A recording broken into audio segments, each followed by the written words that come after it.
right, so I think we're ready to get started. So first of all, thank you everyone for joining us on your Wednesday evening. We've got a couple of you from across Australia, so it's lovely having you, and I'm very excited to be able to chat to you a little bit more about laser therapy, whether it's something that you're interested in or have been interested in for a while, or if you already have it in your practice and want to learn a little bit more about what it is generally and how it can be applied in a clinical setting. So a little housekeeping. So there will be a chat function for you to shoot through any questions that you may have privately. This will all be anonymous as well. So my lovely colleague, Dr. Alvin Goh, will be able to answer those behind the scenes. Any clinical questions that you might have, though, we will discuss in a Q&A at the end of the session. So that brings me on to introducing our wonderful co-host who's working behind the scenes, Dr. Alvin Goh. He's our regional manager and product specialist at Aerobe. And then myself, my name's Amity. I'm a Neurorehab Product Specialist. And I also do work in the sports and exercise and biomechanical space here at Aerobe, and an exercise physiologist as well. So a little bit about Aerobe. We have over 30 years of experience connecting with global innovators from around the world to bring some of the best technologies to Australia. And we do partner with different universities as well in the neuroscience, neurorehab and sports and biomechanics space. And we are also reaching out into the aesthetics space as well, which is quite exciting for the team to explore different areas. So at Aerobe, we know that rehabilitation for both the clinician and the client is hard work and at times slow, but with technical advances such as laser therapy, we can try and encourage greater independence and improve the efficiency of our treatment and our rehab, keeping aligned with best practice protocols as well. Okay, so we are going to be touching on a few different things during the session today. But first of all, why are we looking beyond traditional treatments? We're already doing such an amazing job in the allied health space, so why do we need to look further? What is laser therapy in rehabilitation? So this will be a very general overview on how it works and how it can be applied to clients. And also, where does it fit clinically? So that's probably something that we're most interested in, is what's the actual evidence say and for what specific conditions or pathologies are we treating laser with? So by the end of today, hopefully you'll be able to understand the principles of photobiomodulation, which is the whole science behind laser therapy generally. Review current evidence across common rehabilitation presentations, identify patients most likely to benefit, and that's in your clinical setting as well. And with that is to be able to understand how you can implement that into your practice and evaluate whether it fits into your clinical model. And not just clinical model, but also the business side of things. So is it going to be applicable for your business? And are you going to potentially see some return on investment with the implementation of this technology? So I think most clinicians will be able to relate to these frustrations. We all see patients who seem to plateau despite doing the right things. That's just the nature of rehabilitation and the scope that we work in. We have tendinopathies that aren't responding to our treatment as expected.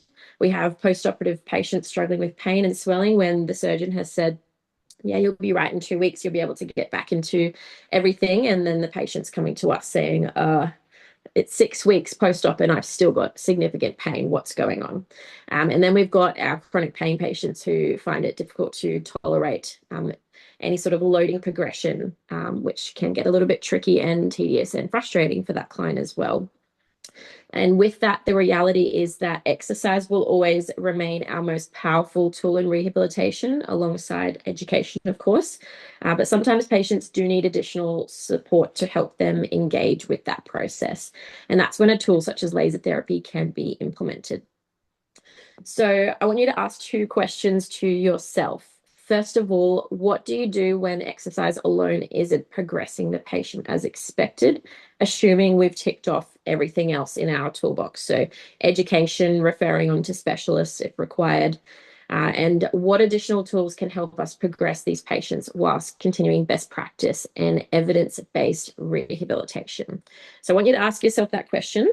What would you do when we've sort of used up all of our other resources and tools as a clinician? So that's when our adjunctive therapies comes into play. So when we think about tools such as laser, the goal should never be replacing active rehab or replacing what we're currently doing. Instead, the question becomes, okay, how can we improve a patient's ability to participate in rehabilitation? Or how can we reduce pain enough to allow progression? And can we support tissue recovery whilst continuing to load appropriately? So this is where therapies like laser are increasingly being explored and have also been tried and tested over many years and are used in the global setting in both private practice, sports, and even hospital settings as well. Alrighty, so what is photobiomodulation? So this is just a big long word that we are going to be calling PBM today to make it a little bit easier of a tongue twister. So this will be the most scientific aspect of the presentation, but I will keep it pretty simple. So photobiomodulation, or PBM, refers to the use of a specific wavelength of light to influence a biological process within the tissue. So one of the biggest misconceptions is that laser therapy works through heat, which is just simply not the case. So laser is generally aimed to stimulate cellular processes rather than simply warming the tissue. So you can think of it as providing light energy to the cells that then they can use or function more effectively when absorbing that light therapy. So in short, from a clinical perspective, we're primarily interested in whether that translates into meaningful outcomes. And that includes pain reduction, improved healing, and better rehabilitation participation. So I have created a lovely little diagram here just to sort of put that into an illustration for you. So we've got our laser light that we're placing on the skin of the client. When that light is turned on, it reaches a target tissue, and that's through a specific wavelength.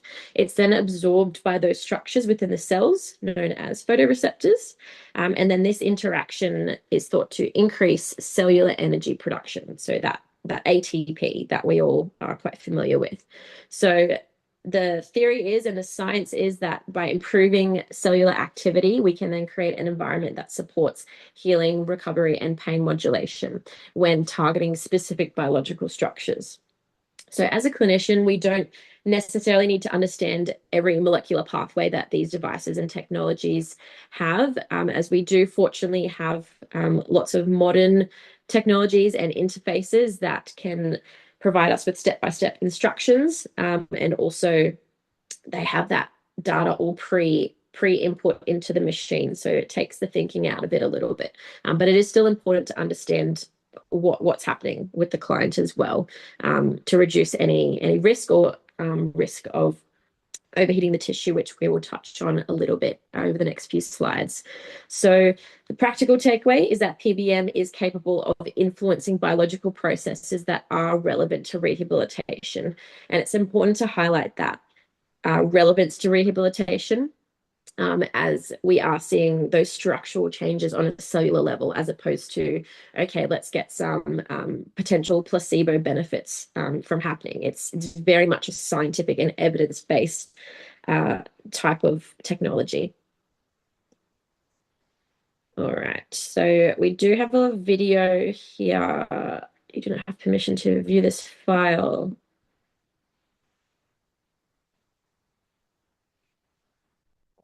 If this video is showing up for you guys. Can someone send me a quick message or a thumbs up to let me know if you can see the video? Okay, no video. What I'm gonna do, all right, that's okay. We might push on. I will share this video with you at the end, but I'll try and explain it the best I can. But we basically got just a video of the interface of the device clicking through a person with different spots on their body where you can click. Okay, shoulder, tendinopathy, acute stage, go. And then it takes you through, I guess, the session. So I'll send that through to you guys later so you have a bit of a better visual. But we will push on. Love when technology doesn't work. Okay. So you may have heard a little bit about some of the parameters of laser therapy. So wavelength, peak power, average power, etc. Wavelength is probably one of the key takeaways that we need to be aware of when we're looking at different musculoskeletal conditions, because we are looking at different biological structures. So if we have a look at the typical therapeutic ranges, so this is just a rough guide of when we look at superficial tissues versus deep tissues.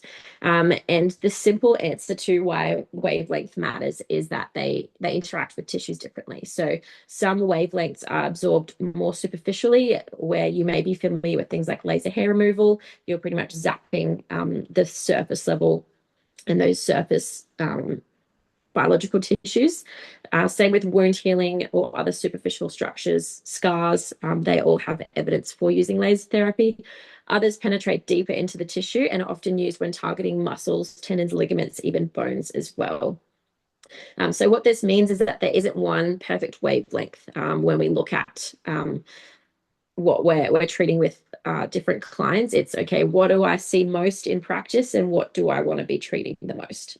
If I'm seeing lots and lots of ankle sprains, we'll be wanting to tailor wavelengths to those specific parameters as well.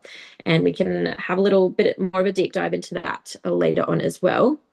But the one reason why modern laser systems often utilize multiple wavelength is that so we can combine or target a broader range of pathologies. So there's lots of, say, class 1 laser devices that might have less research behind them, less safety and efficacy, and they might have one wavelength. So we're pretty much only able to treat a specific structure. And what that might look like, we can see on this next slide here. A little snapshot. We don't have to read it all, but if you do want to screenshot this, feel free. Otherwise, you guys will get a copy of this PowerPoint. But we're looking at how the laser light interacts with different cells. So things like water content, melanin, hemoglobin, they all absorb light differently. So, for example, if you were to blast a continuous wave of energy into an acute ankle sprain, you might risk a thermal buildup at superficial layers before you even reach the damaged tissue. So if you're going into Laser Clinics Australia to get laser hair removal on an ankle, you're not going to see any benefit at all. So we need to modulate the energy to reduce excessive heat buildup and ensure that we're able to penetrate through those different layers of tissue to reach the target tissue. And that means moving past superficial structures, whether that be hair, melanin, hemoglobin. We want to try and get to that target tissue. So some of these wavelengths are suited for tendons, ligaments, muscles, nerves, and then we've also got those joint-related pain and inflammation structures as well. So if you guys have screenshotted that, we can move on to the next slide. All right, so the proposed clinical effects of PBM. So this slide basically summarizes the areas where laser therapy provides the most clinical benefit, which is what we're most interested in, right? So who can we actually treat and where is the science behind it to support it? So I hope I'm pronouncing this right, but Jordal's systematic review, which was done in 2006, is one of the earliest major reviews that shows plausible analgesic and anti-inflammatory effects of laser therapy. So pain modulation and pain management is highly backed by the evidence, and that's where laser therapy is commonly used. And it can also reduce sensitivity as well to certain populations in an acute and chronic setting. Secondly is tissue healing. So there's ample of evidence supporting that laser influences like I said, the cellular processes involved in tissue repair, particularly in tendon and soft tissue conditions. So that's where we're seeing laser being used heavily in a musculoskeletal setting, in a sports setting as well. So when you've got, for example, football players coming straight off the field, they've got pain, they've got swelling. Can we get some laser on them really quickly so that they can get back into their next game faster and more effectively? And thirdly is inflammation management. So research indicates that we can modulate inflammatory responses following an injury to help improve the time frame of those healing parameters as well. And finally, an interesting but a big one is rehabilitation participation. So I believe this is probably one of the most interesting outcomes from a clinical perspective. So if a patient is able to tolerate movement better, perform their exercises more comfortably, and also progress loading more effectively, then we can ultimately achieve better rehabilitation outcomes. So it's about using laser as a tool to help improve what we're already doing in practice. And that's where I see laser as one of the greatest clinical values and assets to treatment. So where does laser actually fit into practice? So whether we're considering adding it in as a modality, we should ask ourselves whether it's going to help us drive better rehabilitation, not whether it's going to replace it. So we don't want to be using laser as I guess, an attention grabber, getting people in through the door one after the other. We need to be combining that with therapy. So even if they are seeing, a physio elsewhere, yes, they can come get laser therapy from you, but they should be having that holistic, multifaceted approach to their rehab. So the education, the exercise intervention, and then the laser on top of that. So it's not a one-stop shop and it's not a quick fix. All right, so we've got a little case study now. This is quite a classic tendinopathy case study, actually very similar to my dad, just minus a couple of years on the age, but we'll use him as an example. So my dad's name is Peter. He's a recreational runner, currently training for a marathon. He's got raging Achilles tendinopathy and he's had symptoms for the better part of 8 months now. So he's currently undergone an exercise intervention. He's seeing a physio. He's got limited progress with the quite good functioning loading. So he's still running. He's still going to the gym and he's able to function really well. But he's getting lots of pain in the morning as well as stiffness. And he's starting to realize that, okay, this might just be something that I've got to deal with because I can't completely stop. Sorry, just got a message that we've got 10 minutes left on our recording. So I'm going to try jump through this part quickly and then we can go through a Q&A another time potentially.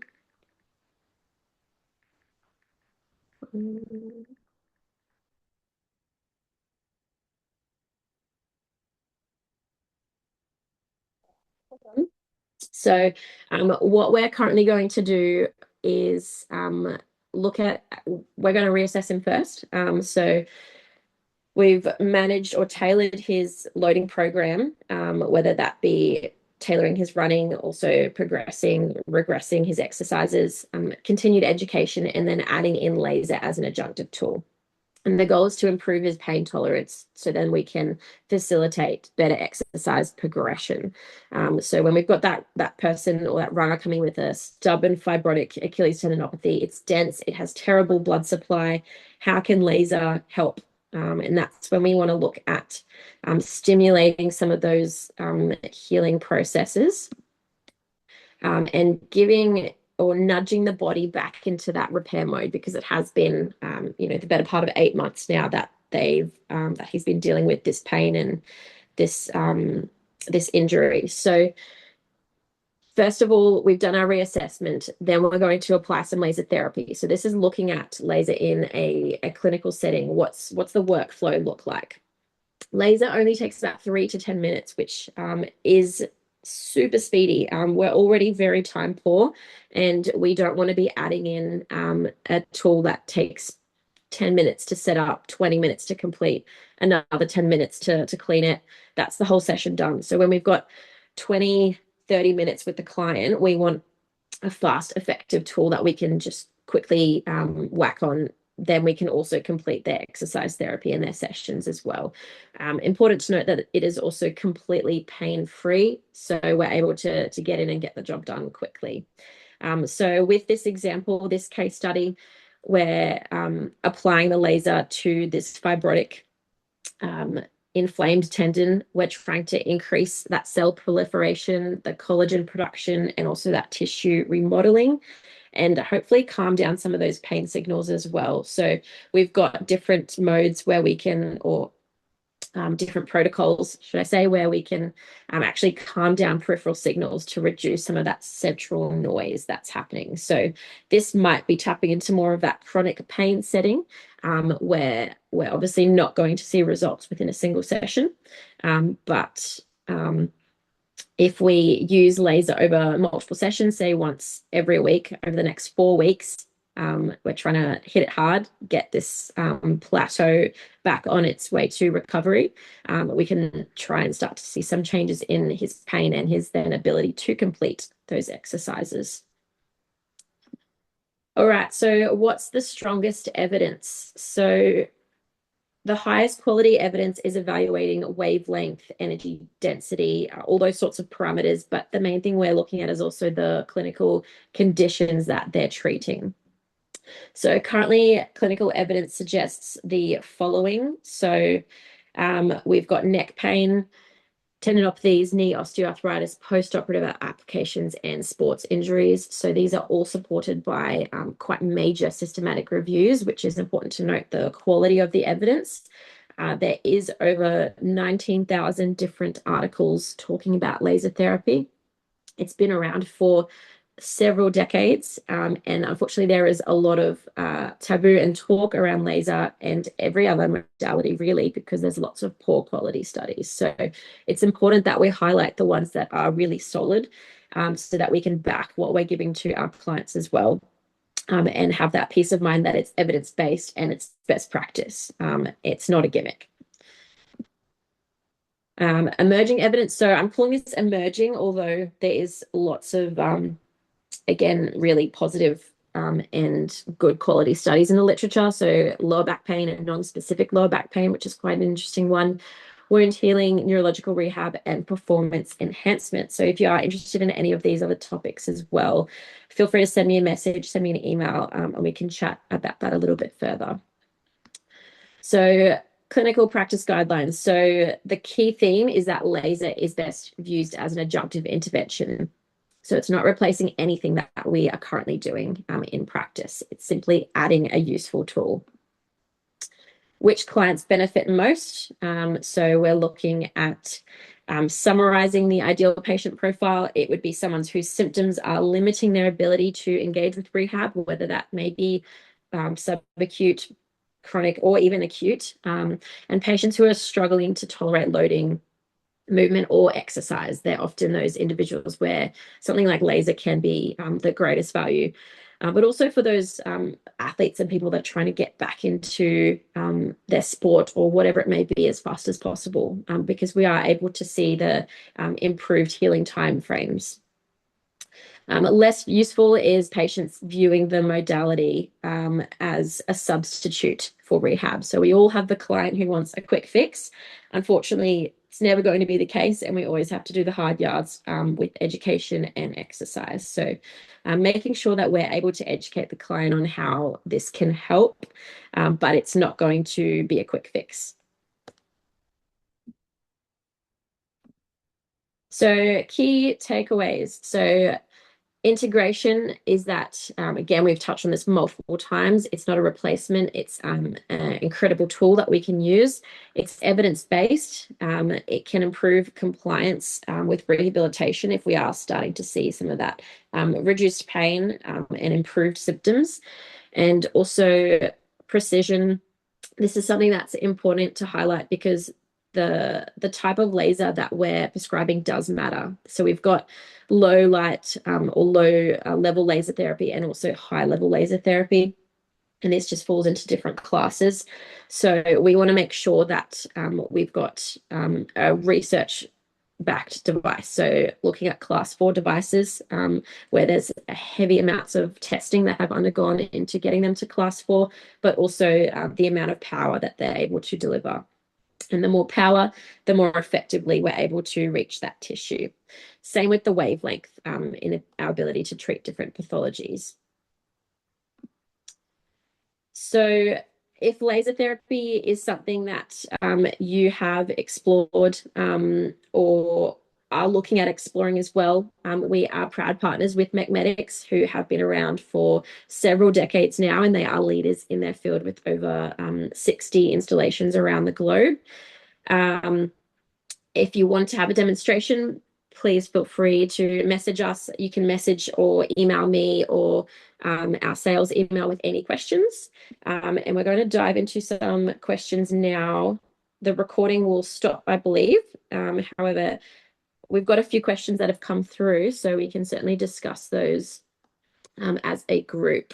So I have a question from John. When utilizing high energy lasers to maximize therapeutic effects, what safeguards are in place to prevent skin damage or discomfort?